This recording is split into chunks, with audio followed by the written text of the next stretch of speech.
고린도전서 15장 12절에서 19절의 말씀 우리 한 절씩 교독하고 마지막 절은 우리 함께 읽도록 하겠습니다. 신약성경 284페이지 정도에 있습니다.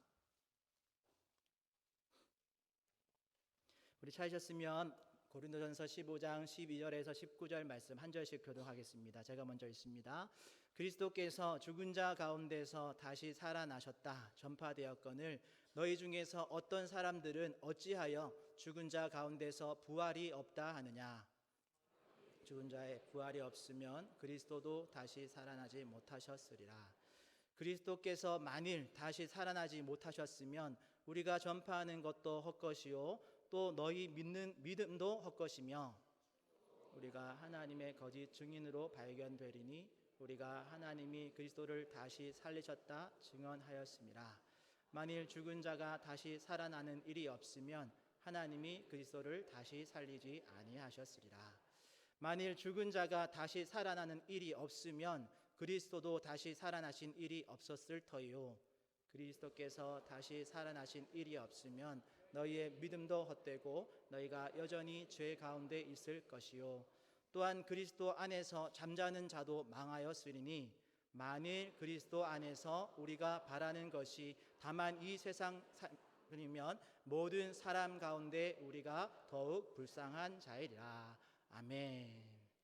네, 우리 옆에 있는 분과 이렇게 한번 인사하실까요? 1, 2부에 담임 목사님 먼저 하셨는데 같이 한 번 더 이렇게 인사했으면 좋겠습니다. 옆에 앞뒤로 보시면서 예수님이 부활하셨습니다. 예수님이 부활하셨습니다. 한 번 더 인사하겠습니다. 저도 부활합니다. 저도 부활합니다. 믿으십니까? 네, 오늘 본문의 말씀을 가지고 하늘 소망이라는 제목으로 은혜를 나누려고 합니다. 우리는 한 주간 우리 고난 주간을 묵상하면서 드디어 이제 부활의 아침을 맞이했습니다.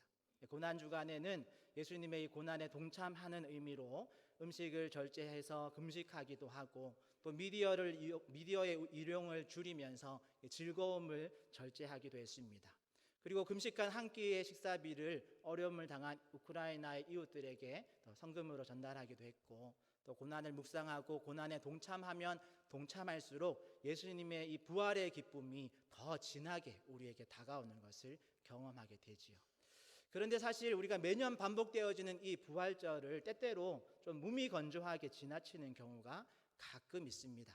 신앙생활 하다가 보면 이게 너무 중요하고 너무 기본적인 어떤 이해라서 그냥 그러려니 하고 지나가는 것이 부활이라는 주제가 될 때가 있더라는 말이지요. 그런데 이 부활이 정말 그런 그냥 그저 그런 사건일까요? 또한 종종 부활이라는 주제를 다루면 성도들의 이런 질문이 쏟아지기도 합니다. 성경을 보면 예수님께 이 부활이 없다 하는 사두개인들이 찾아와서 오늘 난예배 말씀이 좀 있었죠. 네. 부활 때에 누구의 아내가 되겠나이까? 라고 질문합니다. 예수님께서는 너희가 부활에 대해서 오해했다라고 대답하시지요.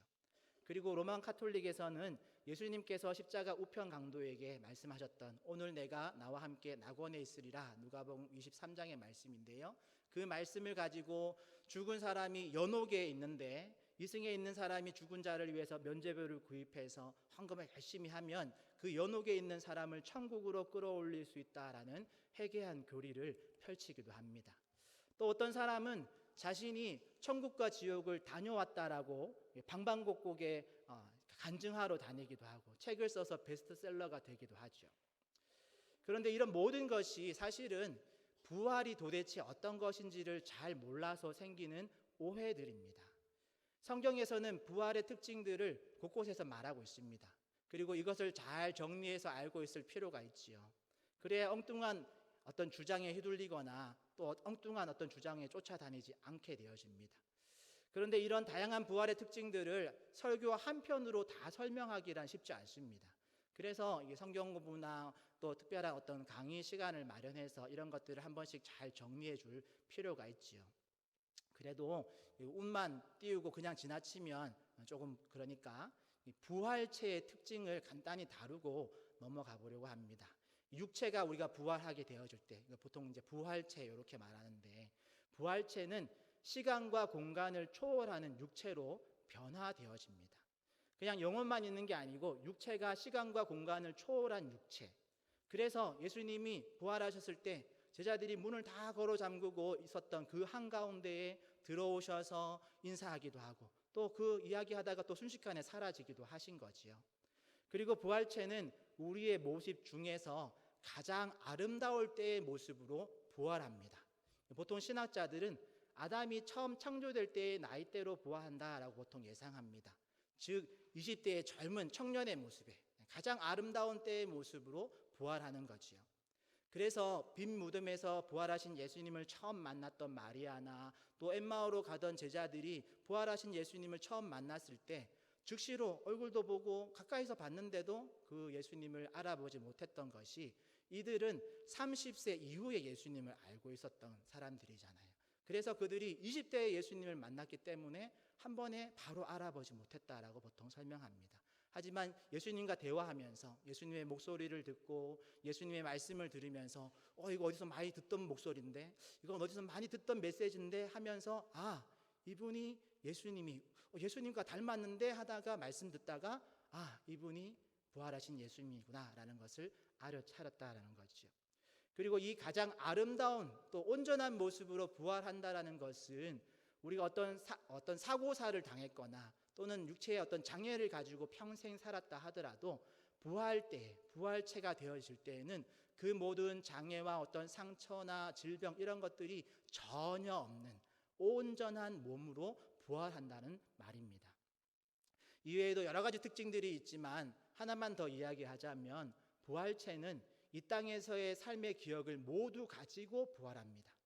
이것은 영원히 그대로 유지되어지기 때문에 당연한 말인데 그러니까 부부의 관계나 어떤 부모와 자녀와의 관계나 아니면 아주 친밀했던 친구들 그리고 선후배 이런 모습들을 모두 기억한 그대로 부활한다는 거죠. 그렇지만 마태복음 22장에 보면 예수님께서도 말씀하셨듯이 천국에서는 장가가거나 시집가는 그런 관계가 아닙니다. 마태복음 22장 30절의 말씀에 보면 하늘에 있는 천사들과 같으리라 라고 말씀하셨는데요. 이 말은 우리가 부활하면 천사가 된다는 말이 아닙니다. 천국에 가면 이 땅에 있는 1촌, 2촌, 3촌, 4촌 이런 촌수가 없어진다. 그것이 무의미해진다라는 말을 하는 겁니다. 그러니 부활체는 모두가 다 하나님의 자녀로서 우리가 교회에서 자주 사용하는 지금 1층에서 청년부가 예배드리고 있는 청년들이 자주 사용하는 표현이죠. 형제 자매의 관계로 서로를 대하게 됩니다. 그러니까 이 땅에서는 내 아버지고 내 어머니지만 천국에서는 하나님을 아버지로 모시는 동일한 형제 자매인 것이죠. 그러니 교회에서 형제님 자매님이라고 부르는 그 호칭은 사실 이 천국의 호칭을 미리 여기서 예행 연습하는 겁니다. 다시 말해서 이 땅에서의 천국을 누리는 호칭이 바로 형제님 자매님입니다. 그런 의미에서 한 번 더 우리 옆에 분과 이렇게 인사하겠습니다. 옆에 있는 분이 남자분이신지 여자분인지 잘 확인을 하시고 인사하셔야 됩니다. 네. 외모가 조금 남자 같더라도 잘 보시고 자매이시면 자매님 이렇게 하셔야 됩니다. 자, 준비되셨죠? 옆에 있는 분과 형제님 반갑습니다. 자매님 반갑습니다. 한 번 더 인사하겠습니다. 형제 자매 여러분 반갑습니다. 간단히 몇 가지 특징만 말씀드렸지만 여러분 이 정도만 알아도 이 부활체로 천국에서 만날 그날이 기대되지 않습니까?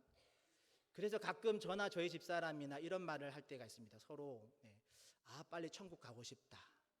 근데 이 영상을 저희 부모님이 보시면 등짝 스매싱 날리시겠죠. 그렇지만 믿음 안에서 우리가 부활한 후의 모습이 얼마나 온전한지 얼마나 영광스러운지를 우리가 알면 알수록 어서 이 땅에서의 삶을 마무리하고 하나님의 품에 안기기를 바라는 그 마음은 저희 부모님도 이해하시리라 믿습니다. 어쨌든 오늘도 부활에 대한 주제를 다루지만 모든 특징을 다 정리할 수는 없습니다. 그저 오늘 본문에서 다루고 있는 부활이 성도의 신앙생활과 어떤 관계가 있는지에 대해서 오늘 말씀을 다룰 거고 그리고 그 부활을 믿는 자의 삶이 어떠해야 하는지를 살펴보려고 합니다. 그래서 먼저는 바울은 소위 부활장이라고 불리우는 오늘 이 고린도전서 15장에서 고린도 교회의 성도들 중에 몇몇 사람이 이 부활의 교리를 부인하는 것에 대해서 바로잡고 있습니다. 특히 디모데후서 2장 16절 17절 말씀에 보면 후메네오와 빌레도라는 인물을 언급하면서 이 부활이 이미 지나갔다라고 주장했다라고 밝히고 있는데, 우리 디모데후서 2장 16절 18절까지 같이 한 목소리를 읽겠습니다. 시작. 망령되고 헛된 말을 버리라. 그들은 경건하지 아니함에 점점 나아가나니 그들의 말은 악성 종양이 빌레도가 있느니라. 진리에 관하여는 그들이 그릇되었도다. 부활이 이미 지나갔다 하므로 어떤 사람들의 믿음을 무너뜨리니라. 아멘. 또 어떤 사람들은 부활이 그저 은유적인 표현일 뿐이다 라고 주장하기도 하고, 혹은 어떤 이성과 과학에는 모순되어지는 그런 불합리한 사건이다 라고 주장하기도 합니다. 그런데 방금 함께 읽은 이 디모데후서 2장 18절에서도 지적했지만 부활이 없다라고 주장하는 것은 결국 우리의 믿음을 무너뜨린다라고 말합니다. 그것은 결코 더 이성적이거나 어떤 과학적인 어떤 고상한 믿음이 아니다라고 말하는 거죠. 그래서 오늘 바울은 우리가 읽은 본문에서 계속적으로 반복해서 말하는 것이 죽은 자가 다시 살아나는 것이 없으면, 죽은 자가 다시 살아나는 것이 없으면 우리가 전파하는 것도 헛것이요 너희의 믿음도 헛것이요 너희가 여전히 죄 가운데 있는 것이다라고 말하고 있죠. 19절의 말씀에 조금 더 충격적인 표현이 나오는데, 우리 19절 말씀 한번 같이 더 읽어볼까요? 고린도전서 15장 19절 시작. 만일 그리스도 안에서 우리가 바라는 것이 다만 이 세상의 삶뿐이면 모든 사람 가운데 우리가 더욱 불쌍한 자이리라. 아멘. 이처럼 부활이 없으면 성도인 우리가 세상에서 가장 불쌍한 자다라고 바울은 말합니다. 오늘 우리가 부활절이라는 절기를 만들어 지키는 이유가 그만큼 이 십자가와 부활은 기독교의 아주 기초가 되어지기 때문에 그렇습니다. 십자가와 부활의 이 진리가 흔들리면 기독교 전체가 흔들리게 되어지는 거죠. 예수님의 복음은 십자가의 죽음과 부활에서부터 시작되었다라고 말해도 과언이 아닙니다.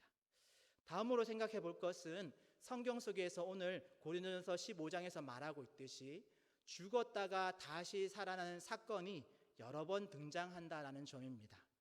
그래서 바울은 지금 죽은 자 가운데서 다시 살아나는 일이 분명히 있다라고 반복해서 말하고 있는 거죠.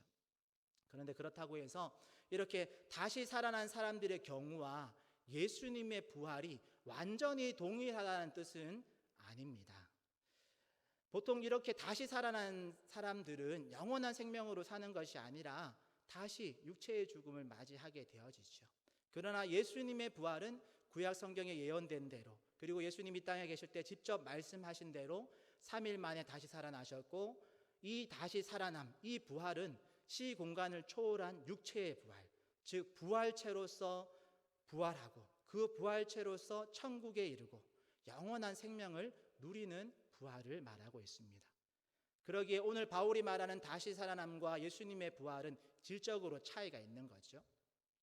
사실 예수님의 부활이 아닌 성경 속의 인물들의 다시 살아남은 하나님의 초자연적인 능력을 보여주시기 위한 표적과 같은 것들이었습니다.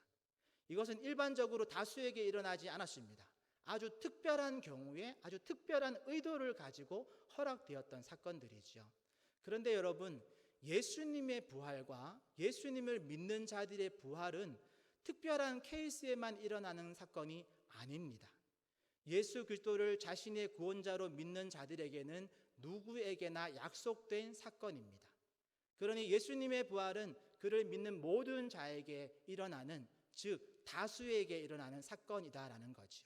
디모데후서 4장 8절 말씀 같이 읽어볼까요? 이 말을 증거하는 말씀이라서 디모데후서 4장 8절 함께 읽겠습니다. 시작. 이제 후로는 나를 위하여 의의 면류관이 예언되었으므로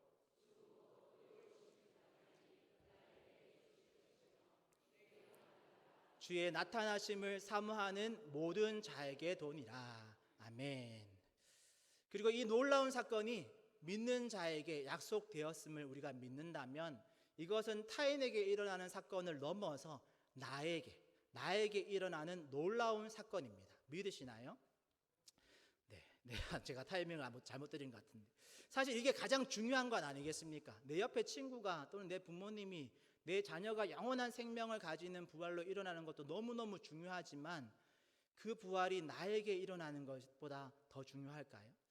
가끔 우리가 이렇게 신앙 상담하다 보면 수백 년 전에 믿었던 어떤 신앙인들의 부활을 질문하거나 어떤 훌륭한 사람은 천국 갔나요? 지옥 갔나요? 라고 하면서 타인의 그 마지막에 대해서 궁금해하는 사람들이 있습니다.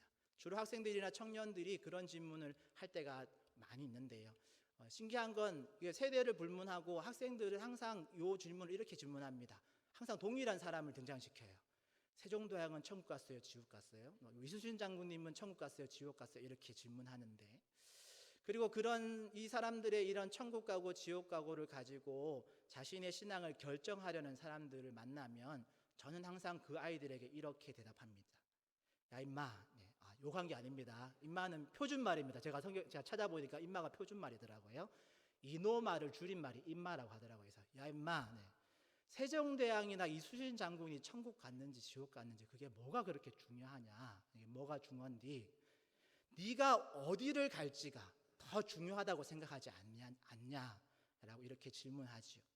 그 사람이 천국 갔든 지옥 갔든 그보다 더 중요하고 시급한 것은 지금 당신이 지금 영원한 생명을, 부활을 믿고 당신이 천국의 시민으로 살아가는 것이 훨씬 중요하다라는 것을 말해줍니다. 여러분 그렇지 않습니까? 그리고 종종 장례식장에서 불신 부모님의 별세를 위로하는 예배를 드릴 때가 있습니다. 그럴 때 제가 잊지 않고 전하는 메시지가 있는데요. 믿지 않고 돌아가셨으니까 분명히 지옥 가셨을 거다, 이런 말을 절대로 하지 않고, 그 말하면 큰일 나죠. 하지만 분명하게 말하는 것이 있는데, 고인이 되신 부모님은 반드시 이 땅에 남겨진 유족들이 예수 그리스도를 믿어서 반드시 하나님의 자녀로 천국에 이르는 복을 받기를 원하신다라고 말씀드립니다. 여러분, 어떤 부모가 자녀가 지옥불에 떨어지는 것을 원하겠습니까? 그래서 누가복음 16장에 나오는 부자와 나사로의 비유에 보면 음부의 고통 중에 있는 부자가 하나님께 이렇게 간구합니다. 누가복음 16장 27절 28절 말씀인데요, 우리 함께 같이 읽어보겠습니다. 시작. 이르되 그러면 아버지여 구하노니 나사로를 내 아버지의 집에 보내소서. 내 형제 5이 있으니 그들에게 증언하게 하여 그들로 이 고통받는 곳에 오지 않게 하소서. 아멘. 이 땅에서는 모를 수 있습니다. 믿지 않을 수 있습니다. 그러나 죽음의 문을 통과해서 하나님 앞에 서면, 그 앞에 서보면 그 누구도 부인할 수 없는 사실이 있습니다. 바로 천국과 지옥이 분명히 있으며 예수 그리스도를 믿는 믿음만이 영원한 생명의 부활을 약속받는 유일한 방법이었다라는 사실을 알게 된다는 말이죠. 그런데 그때 가서, 하나님 앞에 가서 이 땅에 남겨진 유족들에게 뭔가를 알려주고 싶은들 때는 이미 늦었습니다. 예수님의 분명한 말씀처럼 천국과 지옥은 오고 갈 수 없습니다. 천국으로 들어가는 유일한 길이신 예수님에 대한 소식을 듣고 믿는 것은 오직 이 땅에서의 살아있는 동안에만 가능한 일입니다. 죽음 이후에는 이미 늦었습니다. 그래서 이 땅에서의 이 지금의 삶이 중요한 겁니다. 그래서 현재의 시간을 어떻게 보내느냐가 가치가 있는 거지요. 어찌 보면 부활이 있기 때문에 우리의 이 연약한 삶도 가치가 있는 겁니다. 부활이 없으면 이 땅에서의 선함과 어떤 의로움이 무슨 소용이 있겠습니까? 그러나 부활이 있기 때문에 연약한 오늘 하루도 가치가 있는 거죠. 이 작은 믿음의 하루가 영원한 생명을 얻게 하고, 이 작은 믿음의 순종으로 하나님의 하늘의 상급을 차곡차곡 쌓아가는 것이기 때문에 그렇죠. 부활이 있기 때문에 우리가 엎치락 뒤치락 하는 그 우리의 인생도 애쓰고 노력할 만한 가치가 있는 겁니다. 사실 부활절 말씀을 준비하면서 어떤 메시지를 전할까 기도하며 준비하던 중에 아주 당황스럽고 슬픈 사건을 하나 겪었습니다. 아시는 분들은 아시지만 또 모르시는 분들이 계셔서 죽음과 부활에 관계된 제 이야기를 잠깐 하려고 합니다. 멀리 있지 않고 지난주 금요일 22일 날 오후에 제가 이제 집에 돌아가서 금요 기도회 전에 저녁을 먹으려고 하고 있는데 외조카에게서 집사람에게로 전화가 왔습니다. 보통은 처형이 아내에게 전화를 하는데 보통은 조카가 직접 전화하는 경우가 드문데 무슨 일인가 싶어서 저희 집사람이 전화를 받고는 갑자기 소리를 지르고 그게 무슨 말이냐 하면서 펑펑 울기 시작했습니다. 통화의 내용은 창녕에서 목회를 하시는 큰 형님, 저희 집사람 언니의 남편 되시는 목사님이 그날 낮에 집에서 주무시던 중에 소천하셨다는 소식이었습니다. 집사람은 갑작스럽고 너무나 큰 슬픔에 정신을 놓고 계속 울었습니다. 거기에 이제 3명의 조카들이 어찌할 바를 몰라 하고 있을 것 같아서 부랴부랴 담임 목사님께 양해를 구하고 다른 교육자분들께 급한 것들을 맡기고 창녕으로 달려갔습니다. 도착해 보니까 유가족들이 장례식장에 빈소를 차려놓고 있는 게 아니라 경찰서에서 조사를 받고 있었습니다. 왜냐하면 이게 너무 젊은 나이에 딱히 지병이나 어떤 사망 사유가 없었던 터라 경찰서에서 가족들에게 사망 사유를 조사하는 절차를 밟고 있었던 거지요. 보통 지병이 있거나 사고사로 사망을 하면 병원에서 바로 사망 진단서를 끊어주고 장례식장을 잡지만 이런 케이스처럼 사망 사유가 확실하지 않은 상태에 있을 때에는 경찰서에서 조사를 통해서 확인이 되어야 사망 진단이 나오고 또 이제 장례식장을 잡을 수 있다라고 하더라고요. 그래도 그렇게 경찰서에서 밤을 지낼 수가 없으니까 그쪽 교회 성도님들과 장로님들이 수소문해서 밤늦게 빈소를 잡았습니다.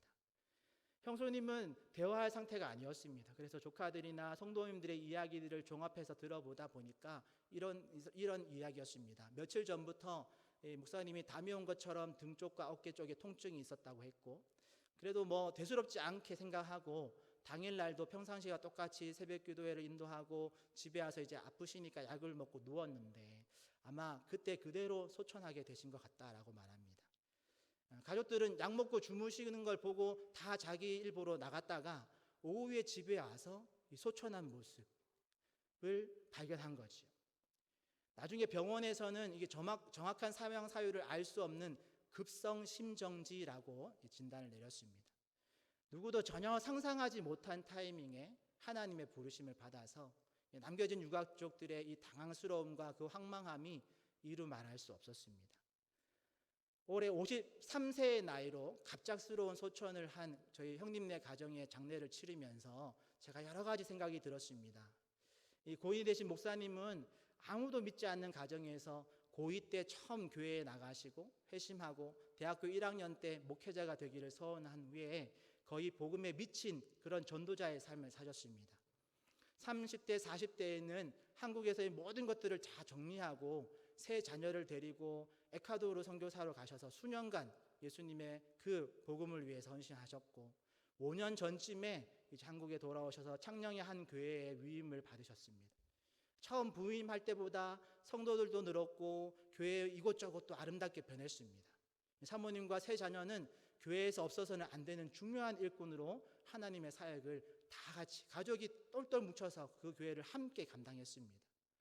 그런데 그렇게 담임 목사로 교회를 든든히 세워가던 중에 갑작스럽게 하나님의 부르심을 받은 것이죠.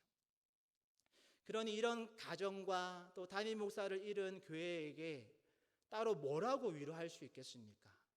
그저 함께 그 슬픔의 자리를 지키고 손잡아주고 함께 울어줄 수밖에 없었습니다. 4일장을 지내는 동안에 금요일날 소천하셔서 월요일날 발인을 했거든요. 그동안에 하나님 이게 무슨 일입니까? 왜 이런 일을 허락하셨습니까?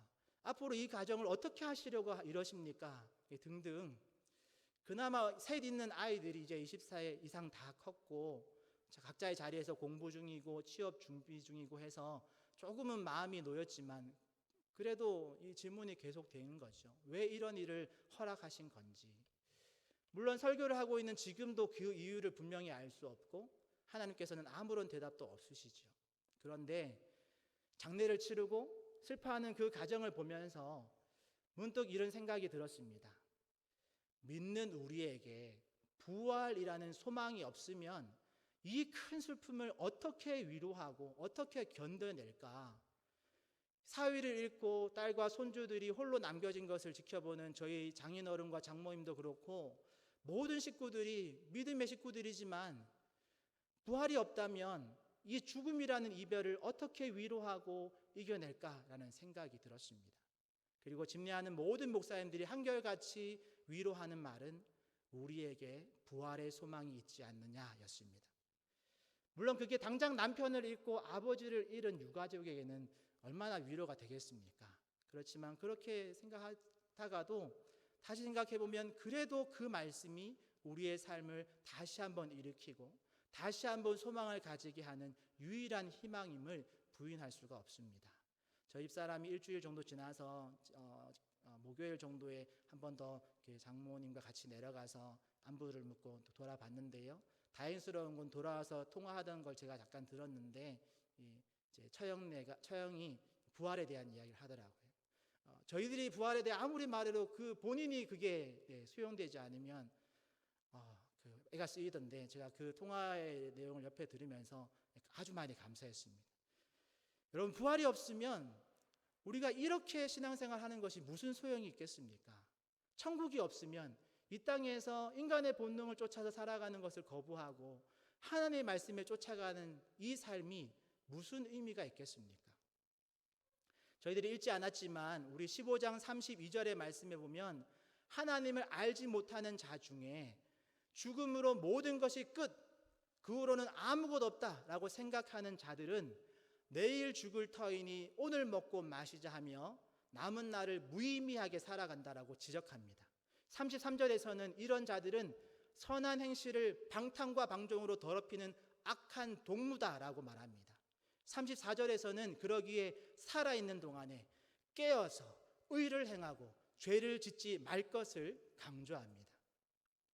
그러기에 부활을 믿는 그리스도인은 32절의 말씀처럼 막 사는 것이 아니라 34절 말씀처럼 깨어 의를 행하고 죄를 짓지 않으며 살아가야 합니다. 그렇다고 바울이 지금 착하게 잘 살면 천국 간다라는 그런 말을 하는 게 결코 아니죠. 여기서 말하는 의로움이란 내가 어떤 행위를 해서 얻은 의가 아닙니다. 내 노력으로 얻은 의가 아닌 하나님이 우리에게 주신 의, 우리가 잘 알고 있는 칭의를 말합니다. 하나님이 우리를 의롭다라고 칭해 주시는 그 은혜가 어떻게 우리에게 오나요? 바로 우리의 노력이 아닌 예수 그리스도를 나의 구원자로 모시고 우리의 죄를 자백함으로 하나님께 나아갈 때 하나님이 그 믿음을 보시고 우리를 의롭다 칭해 주시는 거죠. 그러기에 내 노력으로 의를 행하는 것이 아니라 믿음으로 의롭다 칭함을 받은 자로서 삶을 살아가라라는 그런 말을 하고 있는 거지요. 그리고 죄를 짓지 말라라는 이 말도 동일한 맥락에서 그냥 법을 잘 지키며 사는 것을 넘어서 하나님께 의롭다 칭함을 받은 존재로서 죄를 멀리하고 죄를 짓지 않으려고 노력하면서 살아가라라는 말입니다. 그러니 부활을 약속받은 우리는 깨어 의를 행하고 죄를 짓지 않는 삶을 살아가야 합니다. 여러분, 기쁜 소식 선교회라는 이단이 이렇게 주장합니다. 부활을 약속받았으니까 이제는 내 마음대로 살아도 난 무조건 천국 간다 라는 이런 엉뚱한 속임수를 가지고 사람들을 미혹하는데 여러분, 절대로 그 속임수에 넘어가지 마십시오. 오히려 나는 부활을 약속받은 존재니까 이제는 더욱 깨어서 의를 행하고 죄를 짓지 않으려고 노력하면서 천국의 시민답게 살아야 가겠다라는 그런 각오를 다져야 될 줄 믿습니다. 이 땅에 남아있지만 우리는 하늘을 소망하는 자로서, 천국을 소망하는 자로서, 부활을 기대하며 기다리는 자로서 이 땅에서의 삶을 세상과는 다른 기준으로, 다른 기대감으로 살아가야 될 줄 믿습니다. 또한 부활은 예수님만의 사건이 아니었습니다. 믿는 모든 자에게, 우리 모두에게 일어날 사건입니다. 할렐루야. 부활이 있기 때문에 이 땅에서의 삶이 더 중요하고 값진 것입니다. 성경의 표현처럼 화살처럼 빨리 날아가는 인생이 중요한 이유는 부활이 있기 때문에 그렇습니다. 길다면 길고 짧다면 짧은 이 땅에서의 삶을 기준으로 영원한 생명을 얻느냐 그렇지 못하느냐가 판가름 나기 때문에 이 땅에서의 지금 현재의 삶이 중요한 겁니다. 그러기에 부활 소망을 가지고 하늘 소망을 가지고 이 땅에서의 삶을 더욱 의미 있게, 더욱 성실하게, 더욱 믿음으로 살아가는 우리 구미강동교회 모든 식구들이 되시기를 예수님의 이름으로 축복합니다.